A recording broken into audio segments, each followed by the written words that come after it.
Hello everyone, welcome to my YouTube channel Coding World and thank you for your support. Today we study about the operator used in C language. So let's start. तो चलिए start करते हैं operator की definition से। An operator is a symbol that tells compiler to perform a specific mathematical and logical operations. These operators are used in program to manipulate data and variable. It means हमारे जो operator होते हैं उसकी एक specific meaning होती है और वो एक स्पेसिफिक टास्क को परफॉर्म करने के लिए यूज होते हैं। On the basis of operands, operator को हमारे तीन भाग में कैटेगराइज किया गया है। यानी अगर हमारा एक ऑपरेंड यूज हो रहा है और एक ऑपरेटर यूज हो रहा है तो उसको हम यूनिरी ऑपरेटर बोलेंगे। अगर हमारे दो ऑपरेंड्स के बीच में एक ऑपरेटर यूज हो रहा है तो उसको हम बाइनरी ऑपरेटर बोलेंगे। और अगर हमारे तीन ऑपरेंड्स के बीच में दो ऑपरेटर यूज हो रहे हैं तो उसको हम टर्नरी ऑपरेटर बोलेंगे। सी लैंग्वेज में कुछ अदर कैटेगरी भी हमारे ऑपरेटर्स की रखी गई है। इसमें हमारे जितने भी सी लैंग्वेज में ऑपरेटर्स यूज होते हैं वो सारे के सारे हम पढ़ेंगे। तो यहाँ पे हमने लिस्टिंग कर दिया है ये हमारे ऑपरेटर्स यूज होते हैं सी लैंग्वेज में और उसको एक एक करके अब हम पढ़ेंगे। चलिए स्टार्ट करते हैं पहले ऑपरेटर से जो कि है हमारा अर्थमेटिक ऑपरेटर। सी लैंग्वेज जो है वो सारे अर्थमेटिक ऑपरेटर्स को कंटेन किए हुए है। वो हमारे ऑपरेटर्स हैं addition, subtraction, multiplication, division and mod. Mod means it will calculate the remainder. We use 3 mod 2, it means ये 3 का 2 से डिवाइड करेगा और रिमाइंडर हमारा 1 आ जाएगा। तो ये रिमाइंडर की वैल्यू हमारा मॉड कैलकुलेट करता है। इसको परसेंट जो है ऑपरेटर से हम यूज करते हैं। सेकेंड जो ऑपरेटर है वो है असाइनमेंट ऑपरेटर। नाम से ही पता चल रहा है कि इसमें कोई वैल्यू असाइन होगी। डेफिनेशन देख लेते हैं। These operators are use to assign the result of an expression to a variable and इसको हम इक्वल्स टू सिंबल से रिप्रेजेंट करते हैं। हमारे जो असाइनमेंट ऑपरेटर हैं फर्दर इसको तीन भाग में कैटेगराइज किया गया है। पहला है simple assignment operator. It means अगर किसी वैल्यू को किसी वेरिएबल के अंदर स्टोर करना है तो हम 4 की वैल्यू को a में स्टोर कर सकते हैं इक्वल्स टू ऑपरेटर का यूज करके। यहाँ पे देखिए 5 की वैल्यू को v में स्टोर कराया हुआ है। सपोज करिए कि अगर हमको a और b दोनों में 5 की वैल्यू स्टोर कराना था तो देखिए इसको हम मल्टीपल असाइनमेंट ऑपरेटर बोलते हैं। यहाँ पे हमने लिखा है a equals to b equals to 5, यानी दोनों की वैल्यू को हमने 5 स्टोर करा दिया है। तो यहाँ पे a equals to b equals to 5 हम लिख सकते हैं और इसी को हम मल्टीपल असाइनमेंट ऑपरेटर बोलेंगे। कैटेगरी है हमारे असाइनमेंट ऑपरेटर की कंपाउंड असाइनमेंट ऑपरेटर। यहाँ पे देखिए एक अर्थमेटिक इंस्ट्रक्शन लिखा हुआ है a equals to a plus 10, तो इसको हम a प्लस इक्वल्स टू 10 भी लिख सकते हैं। यहाँ पे हमने क्या किया हुआ है कि a के अंदर पहले 10 को जोड़ा है देन उसको a के अंदर स्टोर करा दिया है। तो ये हमारा ऐसे ही हम a equals to a minus 10 and other operation को भी परफॉर्म कर सकते हैं। तो यहाँ पे जब हम लिख रहे हैं a प्लस इक्वल्स टू 10 तो यही हमारा कंपाउंड असाइनमेंट ऑपरेटर हुआ। इसको हमने शॉर्ट फॉर्म में लिखा हुआ है इसलिए हम इसको शॉर्ट हैंड असाइनमेंट ऑपरेटर भी बोलते हैं। नेक्स्ट जो हमारा ऑपरेटर है वो है रिलेशनल ऑपरेटर। नाम से ही पता चल रहा है कि ये रिलेशन को शो करेगा दो ऑपरेंड्स के बीच में। तो यहाँ पे देखिए क्या होता है, these operators are used to compare two quantities and take the decision on the basis of relation. यानी अगर हमारे यहाँ पे दो वेरिएबल्स दिए गए हैं a एंड b तो उनके बीच में क्या रिलेशन है, a की वैल्यू b से बड़ी है, इक्वल है, नॉट इक्वल है, छोटी है, इसके कंपैरिजन के लिए हम रिलेशनल ऑपरेटर का यूज करते हैं। तो नीचे हमने एक टेबल बना रखा है जो कि सारे कंडीशंस जो भी हमारे होंगे ग्रेटर देन इक्वल्स टू को वो रिप्रेजेंट करके शो कर रहे हैं। तो चलिए उसको हम देख लेते हैं। देखिए यहाँ पे जितने भी रिलेशनल ऑपरेटर हमारे सी लैंग्वेज में यूज होते हैं वो सारे हमने लिखे हुए हैं। ये है less than, greater than, less than equals to, greater than equals to and not equals to. तो अगर इसको हमको अपने प्रोग्राम के अंदर लिखना है तो हम ऐसे लिखेंगे expression 1 less than expression 2 and show on. और अगर इसी स्टेटमेंट को हमको फॉल्स कराना है तब हम इसका रिवर्स लिख देंगे। इट मीन्स यहाँ पे हमारा लेस देन लगा हुआ है, अगर दो नंबर हैं, पहला जो नंबर है वो हमारे सिंबल लगा हुआ है first expression less than second expression, तो ये अगर ट्रू है तो इस तरीके से लिखेंगे। अगर इसको फॉल्स कराना है तो हम लिखेंगे एक्सप्रेशन 1 इज ग्रेटर देन और इक्वल्स टू एक्सप्रेशन 2। तो ये सारे फॉल्स के स्टेटमेंट हमारे लिखे हुए हैं। तो ये हमारे 6 जो हैं रिलेशनल ऑपरेटर सी लैंग्वेज में यूज होते हैं।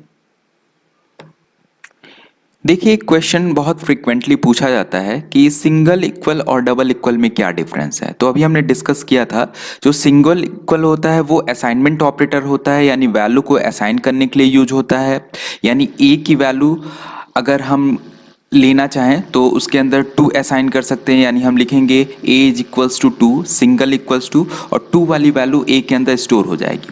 लेकिन जो डबल इक्वल होता है वो कंपैरिजन के लिए यूज होता है, यानी अगर a की वैल्यू को चेक करना है कि वो 2 के बराबर है या नहीं, तो हम चेक करेंगे a is double equals to 2, तो यहाँ पे कंपैरिजन होगा। तो सिंगल इक्वल हमारा असाइनमेंट ऑपरेटर होता है, यानी वैल्यू को असाइन करने के लिए यूज होता है, और डबल इक्वल जो होता है हमारा रिलेशनल ऑपरेटर होता है, यानी कंपैरिजन के लिए यूज होता है। नेक्स्ट जो हमारा ऑपरेटर है वो है logical operator. Logical operator actually जो होता है वो यूज होता है एक से ज़्यादा कंडीशन को चेक करने के लिए और उसके बेसिस पे डिसीजन को लेने के लिए। जैसे सपोज करिए यहाँ पे हमने लिखा है एक condition a greater than b और दूसरा कंडीशन लिखा है a इज इक्वल्स टू 10। तो यहाँ पे हमने रिलेशनल ऑपरेटर डबल एंड का यूज किया है। तो इसका मतलब ये होता है कि अगर ये जो कंडीशन है ये भी ट्रू है, a की वैल्यू b से बड़ी है और a की वैल्यू 10 के बराबर भी है, तभी हमारा ये पूरा कंडीशन ट्रू होगा, अदरवाइज ये फॉल्स हो जाएगा। इसलिए हमने डेफिनेशन लिखा हुआ है, it is used when we want to test more than one condition and take the decision. तो ये हमारे 3 तरीके के लॉजिकल ऑपरेटर सी लैंग्वेज में हैं।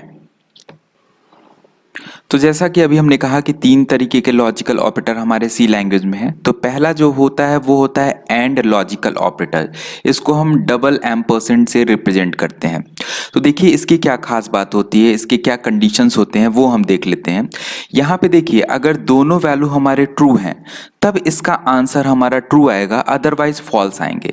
यानी अगर हमको 2 कंडीशन चेक करना है और दोनों कंडीशन हमारे ट्रू हैं तभी इसका आंसर ट्रू आएगा, अदरवाइज अगर एक भी फेल हो जाता है तो इसका आंसर हमेशा फॉल्स में आएगा। सेकेंड है हमारा और लॉजिकल ऑपरेटर। इसमें देखिए क्या होता है, अगर हमारे दोनों कंडीशन फॉल्स हो जाते हैं तब इसका आंसर फॉल्स आएगा, अदरवाइज अगर एक भी ट्रू है या दोनों ट्रू है तो इसका आंसर हमारा ट्रू आएगा। और मतलब होता है एडिशन। इट मीन्स अगर एक भी हमारा आंसर सही है, एक भी ट्रू है तो इसका आंसर ट्रू आएगा, अदरवाइज इसका आंसर फॉल्स आएगा। इसी तरीके से जो हमारा एंड लॉजिकल होता है उसका मतलब होता है इनटू, यानी मल्टीप्लिकेशन। यानी वहाँ पे जब ट्रू ट्रू होता था तभी आंसर ट्रू आता था, अदरवाइज फॉल्स आता था। लेकिन हमारे और लॉजिकल ऑपरेटर में जब हमारा दोनों वैल्यू फॉल्स रहेंगे तभी फॉल्स आएगा, बाकी सारे केस में इसका आंसर ट्रू आएगा। थर्ड है हमारा नॉट लॉजिकल ऑपरेटर। इसमें हमारा एक ही कंडीशन होता है, अगर ये ट्रू है तो इसका आंसर फॉल्स आएगा और अगर ये फॉल्स है तो ये इसका आंसर ट्रू आएगा। इट मीन्स ये वैल्यू को इन्वर्ट कर देता है। एक हमारा जो पॉइंट है उसको बहुत ध्यान देने लायक है। अगर हमारा कोई भी लॉजिकल या रिलेशनल हम ऑपरेटर यूज कर रहे हैं तो वो आंसर हमेशा हमारा 0 या 1 के फॉर्म में प्रोड्यूस करेगा, यानी ट्रू एंड फॉल्स के फॉर्म में ही प्रोड्यूस करेगा। नेक्स्ट जो ऑपरेटर है वो है इंक्रीमेंट एंड डिक्रीमेंट ऑपरेटर। ये हमारा यूनरी ऑपरेटर होता है और ये बहुत ही ज़्यादा यूजफुल ऑपरेटर है और ये कई सारे लैंग्वेजेस में नहीं भी पाया जाता है। सी लैंग्वेज में हमारा इंक्रीमेंट एंड डिक्रीमेंट ऑपरेटर पाया जाता है और ये ऑपरेटर हमारे होते हैं pair of plus and pair of minus, यानी plus plus and minus minus. ये हमारे जो ऑपरेटर हैं फर्दर 2 भाग में कैटेगराइज किए गए हैं। चलिए पहली कैटेगरी देख लेते हैं, prefix auto increment and decrement operator. A prefix operator first adds और subtract to the operand, then result is assigned to the variable on the left. तो पहले हम देख लेते हैं प्रीफिक्स ऑटो इंक्रीमेंट एग्जाम्पल के थ्रू, बिल्कुल समझ में आ जाएगा। अगर ए की वैल्यू हमने 5 दिया है तो हमने डेफिनेशन में बोला है कि प्रीफिक्स ऑटो इंक्रीमेंट सबसे पहले क्या करेगा, ए की वैल्यू इसमें ऐड कर देगा, यानी प्लस प्लस ए की वैल्यू हमारी हो जाएगी 6। प्रीफिक्स ऑटो डिक्रीमेंट में अगर b की वैल्यू 10 है तो इसकी पहले एक वैल्यू सब्ट्रैक्ट कर देगा और माइनस माइनस b की वैल्यू हमारी हो जाएगी 9। यानी हमारा prefix auto increment and decrement पहले एक वैल्यू को या तो ऐड करेगा या घटाएगा। अगर हम इंक्रीमेंट यूज कर रहे हैं तो वैल्यू को ऐड करेगा, डिक्रीमेंट यूज कर रहे हैं तो वैल्यू को सब्ट्रैक्ट करेगा और उसकी वैल्यू को स्टोर करा देगा। अगला है हमारा postfix auto increment and decrement operator. अब postfix operator first assigns the value to the variable on the left, then increment और डिक्रीमेंट द ऑपरेंड्स। तो यहाँ पे देखिए लिखा हुआ है पोस्टफिक्स ऑटो इंक्रीमेंट में, तो यहाँ पे पोस्टफिक्स है यानी बाद में। तो सबसे पहले हम क्या करेंगे, अगर a की वैल्यू 5 है और a प्लस प्लस करना है तो एज इट इज़ जो वैल्यू हमारी a की थी वही वैल्यू यहाँ पे असाइन हो जाएगी, यानी a प्लस प्लस की वैल्यू हमारी 5 ही रहेगी। नेक्स्ट टाइम जब हमारा लूप चलेगा या वैल्यू को हम प्रिंट कराएंगे देन ये वैल्यू हमारी बढ़ के 6 होगी। यानी पोस्ट फिक्स ऑटो इंक्रीमेंट में पहले बार में सेम वैल्यू जो हमने लिया था वही वैल्यू हमारे इंक्रीमेंट के बाद भी होती है। सेम ऐसे ही हमारे पोस्ट फिक्स डिक्रीमेंट में बी की वैल्यू अगर 10 है तो बी माइनस माइनस की वैल्यू भी 10 रहेगी, यानी पहले बार में इसकी वैल्यू एज इट इज़ वही असाइन हो जाती है। लेकिन प्रीफिक्स में पहले ही वैल्यू इंक्रीमेंट में ऐड हो जाती है एंड पहले ही डिक्रीमेंट में वैल्यू एक सब्ट्रैक्ट हो जाती है। नेक्स्ट ऑपरेटर है ternary operator. This is also called conditional operator and it is a pair of two operators question marks and colon which is used to conduct a conditional expression. Ternary operator में हमारे 3 operands and 2 operator होते हैं। For example देखिए यहाँ पे 3 हमारे operands expression 1, expression 2 और expression 3 given है। अगर एक्सप्रेशन 1 हमारा ट्रू होगा यानी एक्सप्रेशन 1 हमेशा यहाँ पे हमारा एक कंडीशन होगा और अगर ये कंडीशन ट्रू होगा तो एक्सप्रेशन 2 एग्जीक्यूट होगा। अदरवाइज अगर एक्सप्रेशन 1 फेल होगा तो एक्सप्रेशन 3 हमारा एग्जीक्यूट होगा।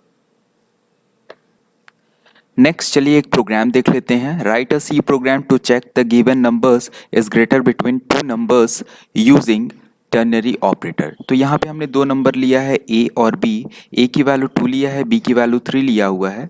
अब यहाँ पे हम चेक कर रहे हैं a ग्रेटर देन b, यानी हमारा एक्सप्रेशन 1 ये है। अगर ये कंडीशन ट्रू होगी तो a की वैल्यू c में स्टोर होगी, अदरवाइज अगर ये फेल होता है तो b वाली वैल्यू c में स्टोर हो जाएगी। तो यहाँ पे हमारी b की वैल्यू बड़ी है तो यहाँ पे ये कंडीशन फेल कर जाएगा और b वाली वैल्यू c में स्टोर हो जाएगी और c की वैल्यू हमारी यहाँ पे 3 प्रिंट हो जाएगी, यानी हमारा C बड़ा हो जाएगा। नेक्स्ट है हमारा टाइप कास्ट और cast operator. Type casting is a process to convert one data type into another one. It is also called data conversion और टाइप कन्वर्जन। देखिए यहाँ पे अब हम क्या करेंगे कि एक डेटा टाइप है उसको हम दूसरे डेटा टाइप में कन्वर्ट करेंगे। लाइक इंटीजर की वैल्यू को फ्लोट में, फ्लोट की वैल्यू को इंटीजर में, शॉर्ट की वैल्यू को इंटीजर में कन्वर्ट करेंगे। तो जो हमारा सी लैंग्वेज होता है इसमें कास्ट ऑपरेटर को 2 कैटेगरीज में डिवाइड किया गया है। फर्स्ट देख लेते हैं implicit type casting. Implicit type casting में होता क्या है कि हमारा इसमें जब एक डेटा टाइप से दूसरे डेटा टाइप में हमारा कन्वर्ट होता है तो इसमें डेटा का कोई भी लॉस नहीं होता है। ये इसमें होता क्या है कि जो लोअर डेटा टाइप होता है उसको हम हायर डेटा टाइप में कन्वर्ट करते हैं। यानी अगर कोई इंटीजर वैल्यू है तो हम उसको फ्लोट में कन्वर्ट करेंगे तो इंटीजर 2 बाइट स्पेस लेता है, फ्लोट हमारा 4 बाइट स्पेस लेता है। तो 2 बाइट वाली वैल्यू हमारे 4 बाइट में ईजिली स्टोर हो सकती है, इसलिए यहाँ पे हमारा कोई भी डेटा का लॉस नहीं होता है।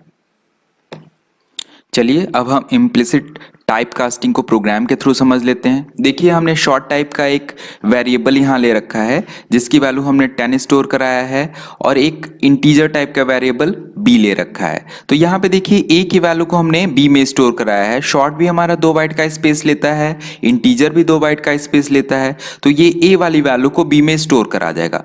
जब हम b की वैल्यू को प्रिंट कराएंगे तो ये एज इट इज 10 हमारा प्रिंट कर जाएगा और कोई भी यहाँ पे डेटा का लॉस हमारा नहीं होगा और जो हमारी शॉर्ट वाली वैल्यू थी वो हमारे इंटीजर में अब कन्वर्ट होकर के आ गई है। तो इम्प्लिसिट कन्वर्जन में हमारा डेटा का लॉस नहीं होता है। ये वैल्यू 10 हमारा था, अभी भी वैल्यू हमारी 10 ही है।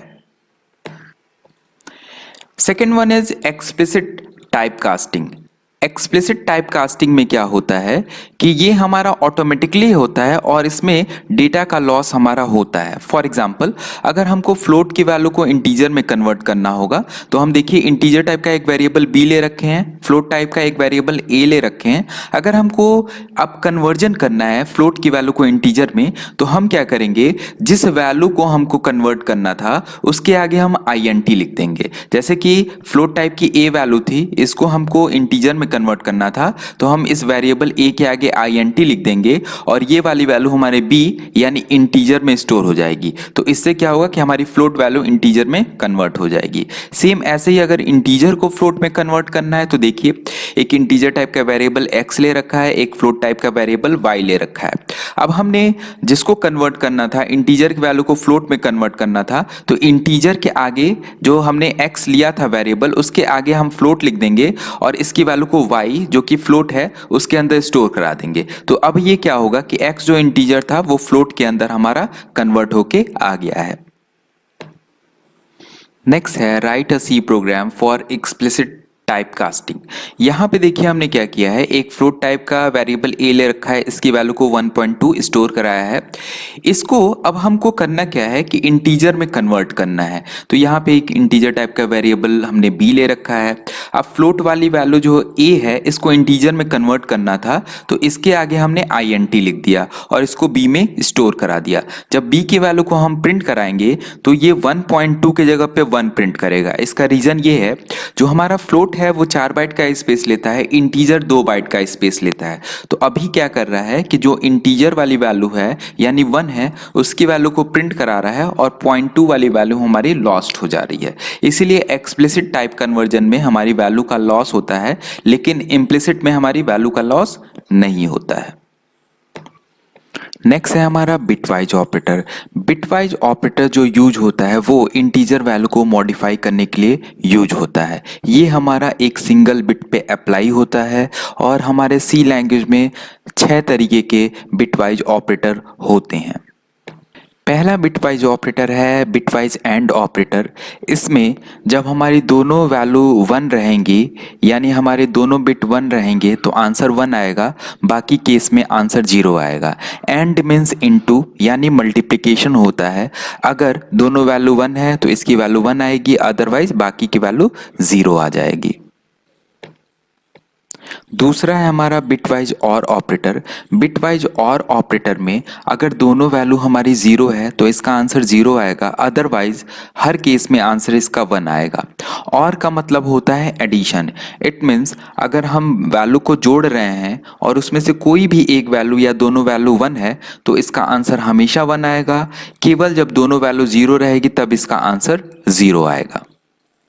Third one is bitwise not operator. इसमें हमारा रिजल्ट जो है वो इन्वर्ट हो जाता है। अगर वैल्यू 1 है तो 0 हो जाएगा और 0 है तो 1 हो जाएगा, यानी ये कॉम्प्लीमेंट को कैलकुलेट करता है। नेक्स्ट है bitwise XOR operator. Bitwise XOR operator में क्या होता है कि अगर हमारे दोनों इनपुट सेम है तब इसका आंसर 0 आएगा, अदरवाइज 1 आएगा। यानी अगर बिट x और बिट y की वैल्यू दोनों की 0 है या दोनों की 1 है तो आंसर 0 आएगा और बाकी इसके अलावा कुछ भी अगर हमारी वैल्यू है तो आंसर 1 आएगा। नेक्स्ट है हमारा बिटवाइज लेफ्ट शिफ्ट ऑपरेटर। यहाँ पे बिटवाइज लेफ्ट शिफ्ट ऑपरेटर में हमारे 2 ऑपरेंड्स होते हैं। पहला जो ऑपरेंड होता है वो नंबर होता है जिसको कि लेफ्ट या राइट शिफ्ट करना है। यहाँ लेफ्ट शिफ्ट ऑपरेटर हम यूज कर रहे हैं। इट मीन्स लेफ्ट हमको यहाँ पे इस जो नंबर गिवन है 101111, इसको हमको लेफ्ट शिफ्ट करना है। ये जो सिंबल हमारा गिवन है, इस सिंबल का मतलब होता है लेफ्ट शिफ्ट ऑपरेटर, और जो दूसरा ऑपरेंट हमारा 1 दिया गया है, इसका मतलब एक शिफ्ट करना है इस नंबर को, एक लेफ्ट शिफ्ट हमको यहाँ पे परफॉर्म करना है। देखिए हम यहाँ पे इसको अब एक एग्जाम्पल के थ्रू समझ लेते हैं। ये नंबर हमारा दिया गया है, इस नंबर में हमारे 6 डिजिट्स हैं 101111। इसको अगर हमको एक लेफ्ट शिफ्ट करना है तो देखिए क्या होगा, इसमें से एक लेफ्ट शिफ्ट हो जाएगा, यानी 1 वाली वैल्यू निकल के बाहर चली जाएगी, ये वाली वैल्यू यहाँ आ जाएगी, ये 1 यहाँ, ये यहाँ, ये यहाँ और ये यहाँ पे।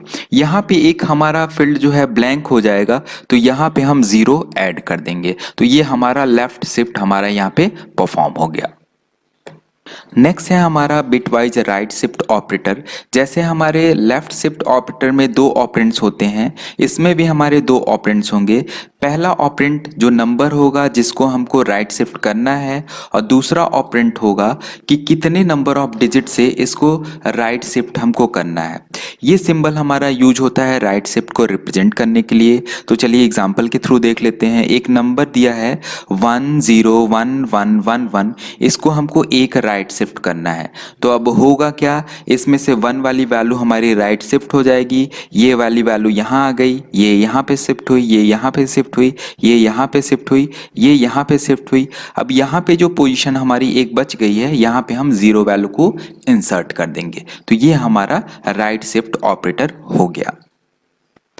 इसके अलावा सी लैंग्वेज में कुछ हमारे स्पेशल टाइप के ऑपरेटर पाए जाते हैं, जैसे कि डॉट एंड एरो ऑपरेटर। ये दोनों ऑपरेटर हम जब स्ट्रक्चर पढ़ेंगे तब वहाँ पे हम इसका यूज करेंगे। ये दोनों हमारे ऑपरेटर स्ट्रक्चर वेरिएबल को एक्सेस करने के लिए यूज होंगे। कॉमा ऑपरेटर हम मैक्सिमम जगह यूज कर चुके हैं। इसी तरीके से एक हमारा साइज ऑफ ऑपरेटर होता है, जो कि हमारे जो डेटा टाइप हैं उसके साइज को कैलकुलेट करता है कि कितना बाइट स्पेस हमारा ये ऑक्युपाई किए हुए हैं, like integer 2 byte, float 4 byte. तो इसका भी यूज हम जब पॉइंटर पढ़ेंगे तब करेंगे। तो आज के लिए इतना ही। नेक्स्ट लेक्चर में हम लोग पढ़ेंगे flow chart, algorithm and pseudo code के बारे में। ये बहुत इंपॉर्टेंट है। अब नेक्स्ट हमारा डिसीजन कंट्रोल इंस्ट्रक्शन अगर हमको पढ़ना है प्रोग्रामिंग में, तो उसके पहले इसका फ्लो चार्ट, एल्गोरिथम जानना हमको बहुत ज़रूरी है, क्योंकि ये हमारा step by step and pictorial representation होता है, जिससे हमारा जो प्रोग्राम का लॉजिक है वो हमको क्लियर होके आ जाएगा। तो नेक्स्ट लेक्चर में हम लोग पढ़ेंगे algorithm, flow chart and pseudo code.